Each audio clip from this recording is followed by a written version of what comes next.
প্ৰথমতে আমি আহিব খুজিছো যে এই সকাহ কোনে পাব, যাৰ একাউণ্ট ষ্টেণ্ডাৰ্ড হৈ আছে, অৰ্থাৎ যাৰ একাউণ্ট NPA হোৱা নাছিলে 19 জুলাইৰ আগতে, তেওঁলোকে এই আঁচনিৰ সুবিধা পাব। কিন্তু যাৰ বেংক একাউণ্ট NPA হৈ আছিলে তেওঁলোকে এই সুবিধা নাপাব, অৰ্থাৎ এই সুবিধা ষ্টেণ্ডাৰ্ড বেংক একাউণ্ট হোল্ডাৰ সকলৰ কাৰণে। এতিয়া মই প্ৰথম আহিব খুজিছো হাউচিং লোন, এডুকেশ্যন লোন আৰু কাৰ লোন, গৃহ ঋণ, শিক্ষামূলক ঋণ আৰু কাৰ লোন।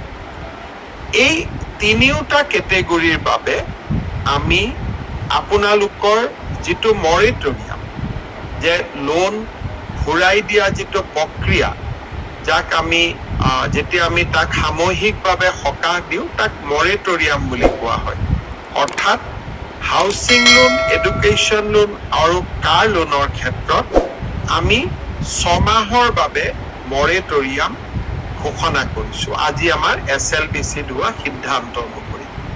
অৰ্থাৎ অহা 6 মাহলৈকে আপোনালোকে যিসকলৰ শিৱসাগৰ, চৰাইদেউ, গোলাঘাট আৰু যোৰহাট জিলাৰ যিসকল এফেক্টেড ফেমিলি, সেই এফেক্টেড ফেমিলিসকলে অহা 6 মাহৰ বাবে লোন ঘূৰাই দিব নালাগে, তেওঁলোকক আমি মৰেটৰিয়াম ঘোষণা কৰিছো। আকৌ এবাৰ কৈছো, এফেক্টেড ফেমিলিৰ বাবে 6 মাহ মৰেটৰিয়াম পাৰ হৈ যোৱাৰ পিছত ধৰি ললো আপোনালোকৰ লোনটো 3 বছৰত ঘূৰাই দিবলগীয়া আছিল, 6 মাহটো ঘূৰাই নিদিব আৰু 3 বছৰৰ লগত 3 বছৰ 6 মাহ যোগ হ'ল।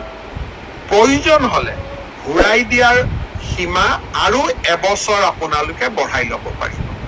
তাৰমানে ইনষ্টলমেণ্ট বিলাক প্ৰতি মাহত 6 মাহৰ পিছতো আপোনালোকে যিটো ইনষ্টলমেণ্ট দিব সি কমি যাব, কাৰণ লোন ঘূৰাই দিয়াৰ যিটো সীমা বা বছৰ তাক আমি আৰু এবছৰলৈকে বঢ়াই দিম। 6 মাহ moratorium and tenure of payment can be extended to a maximum period of 1 year. অৰ্থাৎ মেক্সিমাম এবছৰলৈকে আমি লোন ঘূৰাই দিয়াৰ টেনিউৰ বঢ়াই দিম আৰু 6 মাহ মৰেটৰিয়াম। আৰু মৰেটৰিয়াম কেতিয়াৰ পৰা এফেক্ট হ'ব? 19 জুলাই 2026, অৰ্থাৎ বানপানী হোৱাৰ দিনাখনৰ পৰা। এইটো হ'ল হাউচিং লোন, এডুকেশ্যন লোন আৰু কাৰ লোন। এইবাৰ আমি আহিছো কৃষি ঋণ আৰু আত্মসহায়ক গোটৰ ঋণৰ ওপৰত। এই 2 শ্ৰেণীৰ ঋণৰ ক্ষেত্ৰতো 6 মাহৰ বাবে আমি মৰেটৰিয়াম ঘোষণা কৰিছো। অৰ্থাৎ 6 মাহৰ বাবে আপোনালোকে লোন ঘূৰাই দিব নালাগে, ইনষ্টলমেণ্টবোৰ দিব নালাগে, 6 মাহ আপোনালোকে বেংকক একো দিব নালাগে। 6 মাহৰ পিছতো লোন ঘূৰাই দিয়াৰ যিটো টেনিউৰ আছিল, 7 বছৰৰ লোন আছিল, 10 বছৰৰ লোন আছিল, তাক আমি এবছৰৰ পৰা 2 বছৰলৈকে বঢ়াই দিব পাৰিম। তাৰ ফলত কি লাভ হ'ব? আপোনালোকৰ ইনষ্টলমেণ্ট বিলাক সহজ হৈ পৰিব। চ' ক্ৰপছ লোন, কৃষি লোন আৰু চেল্ফ হেল্প গ্ৰুপৰ লোনৰ ক্ষেত্ৰত 6 মাহৰ বাবে মৰেটৰিয়াম আৰু 2 বছৰ পৰ্যন্ত লোন ঘূৰাই দিয়াৰ ম্যাদ বৃদ্ধিকৰণ, ই এটা আমি সকাহ দিব পাৰিছো। ফিচাৰী, পল্ট্ৰি, পিগাৰী আৰু ডায়েৰী, এই ক্ষেত্ৰতো একেই, কৃষি ঋণ আৰু চেল্ফ হেল্প গ্ৰুপৰ লোনৰ দৰে একেই, 6 মাহৰ বাবে মৰেটৰিয়াম আৰু লোন ঘূৰাই দিয়াৰ সীমা এবছৰৰ পৰা 2 বছৰলৈ বৃদ্ধি, যাতে ইনষ্টলমেণ্ট বিলাক সহজ হৈ পৰে। মাইক্ৰ', স্মল আৰু মিডিয়াম ইণ্ডাষ্ট্ৰী, অৰ্থাৎ MSME বুলি আমি কওঁ, ক্ষুদ্ৰ আৰু লঘু উদ্যোগ, আপোনালোকৰ কাৰণেও 6 মাহৰ বাবে লোন মৰেটৰিয়াম থাকিব।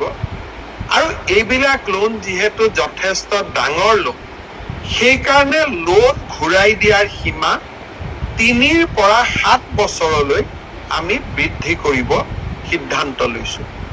অৰ্থাৎ ছমাহ ঘূৰাই দিব নালাগে লোন, ইনষ্টলমেণ্ট, ইণ্টাৰেষ্ট, প্ৰিন্সিপল একো ঘূৰাই দিব নালাগে, যাক নেকি মৰেটৰিয়াম বুলি কোৱা হয়। আৰু পৰৱৰ্তী সময়ত আমি 3 পৰা 7 বছৰলৈকে লোন ঘূৰাই দিয়াৰ সীমা আমি বৃদ্ধি কৰিব পাৰিম, যাতে আপোনালোকৰ লোন ঘূৰাই দিয়া ইনষ্টলমেণ্টবিলাক সহজ হৈ পৰে। আজি মই যিকেইটা সিদ্ধান্ত ঘোষণা কৰিছো, সেইকেইটা আপোনালোকৰ বেংকৰ লগত আপোনালোকে যোগাযোগ কৰিব আৰু বেংকৰ মেনেজাৰসমূহে আপোনালোকক ইয়াৰ সুবিধা কেনেকৈ ল'ব পাৰি সেই বিষয়ে আপোনালোকক বুজাই ক'ব। কিন্তু এই সিদ্ধান্ত আজি আমি গ্ৰহণ কৰিছো স্পেচিয়েল SLBCত, য'ত নেকি ৰিজাৰ্ভ বেংক, নাবাৰ্ড সকলো বেংক উপস্থিত আছিলে, আৰু ই প্ৰতিটো বেংকৰ বাবে কাৰ্যকৰী হ'ব। এতিয়া বহুতে লোন NBFCৰ পৰা লৈ আছে, নন বেংকিং ফাইনেন্সিয়েল কৰ্পৰেশ্যন। মই চেষ্টা কৰিম ৰিজাৰ্ভ বেংকৰ লগত কথা পাতি যে নন বেংকিং ফাইনেন্সিয়েল ইনষ্টিটিউশ্যন বা কোম্পানীৰ পৰা NBFCটো যিসকলৰ লোন আছে, তেওঁলোকেও যাতে 6 মাহৰ মৰেটৰিয়াম লাভ কৰে। এই ক্ষেত্ৰতো মই আপোনালোকক অহাকালি মই ৰিজাৰ্ভ বেংকৰ লগত কথা পাতি এই সম্পৰ্কটো আপোনালোকৰ সকাহ দিবৰ বাবে মই যত্ন কৰিম। ইয়াৰ পিছত ক্ষুদ্ৰ দোকানী বা সৰু সৰু যিবিলাক ৰিটেইল দোকান আছে, যোনে ইতিমধ্যে বেংকৰ পৰা লোন লৈ থৈ দিছে, তেওঁলোকৰ লোন আছে, কিন্তু এতিয়া দোকানবিলাক নষ্ট হৈ গ'ল। যোনে অলৰেডি বেংকৰ পৰা লোন লোৱা আছে, বেংকবিলাকে আপোনালোকৰ একাউণ্টত, লোন একাউণ্টত আৰু 10,000 টকা লোন আগবঢ়াব। ইয়াৰ বাবে কোনো গেৰেণ্টি নলয়। উইদাউট এনি কোলেটাৰ ক্ষুদ্ৰ দোকানীসকলৰ বাবে আৰু যাৰ ইতিমধ্যে বেংকৰ লগত লোন আদান প্ৰদান চলি আছে, যাৰ লোন একাউণ্ট আছে, তেওঁলোকৰ ক্ষেত্ৰত বেংকে আৰু 10,000 টকা লোন দিব আপোনালোকক। তাৰ বাবে কোনো মৰ্টগেজ নতুনকৈ তেওঁলোকে নলয়। যি অলৰেডি পুৰণা মৰ্টগেজ আছে, সেই মৰ্টগেজৰ বিপৰীতে আপোনালোকক আৰু 10,000 টকা লোন তেওঁলোকে আগবঢ়াব। আজি মই কোৱা কথাখিনি চৰকাৰী বিজ্ঞাপন এটা আমি বনাই অহা পৰহি বাতৰি কাকতবিলাকত প্ৰকাশ হোৱাকৈও আমি এই বিজ্ঞাপন প্ৰচাৰ কৰিম, যাতে মই কোৱা কথাখিনিৰ লগত বিজ্ঞাপনত অহা কথাকেইটা আপোনালোকে মিলাই চাব পাৰে আৰু বেংকক গৈ আপোনালোকে বিজ্ঞাপনটো দেখুৱাব পাৰে।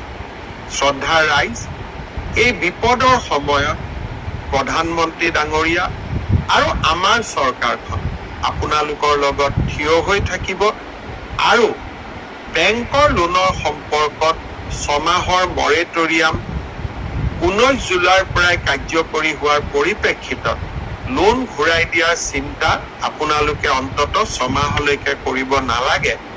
আৰু সেই ক্ষেত্ৰত আপোনালোকক আজি আমি সকাহ কিছু দিব পাৰিছোঁ। আপোনালোকে নিশ্চয় অকণমান হ'লেও আপোনালোকৰ চিন্তাৰ পৰা আপোনালোক আঁতৰি যাব পাৰিব বা চিন্তাৰ পৰা অলপ আঁতৰি থাকিব পাৰিব আৰু 6 মাহ পৰ্যন্ত আপোনালোকে এই সুবিধা গ্ৰহণ কৰিব পাৰিব। লোনৰ টেনিউৰটো বঢ়াই দিলে ভৱিষ্যতলৈ 1 বছৰ বা 2 বছৰ ইনষ্টলমেণ্টবিলাক ঘূৰাই দিয়াত আপোনালোকে যথেষ্ট সুবিধা পাব।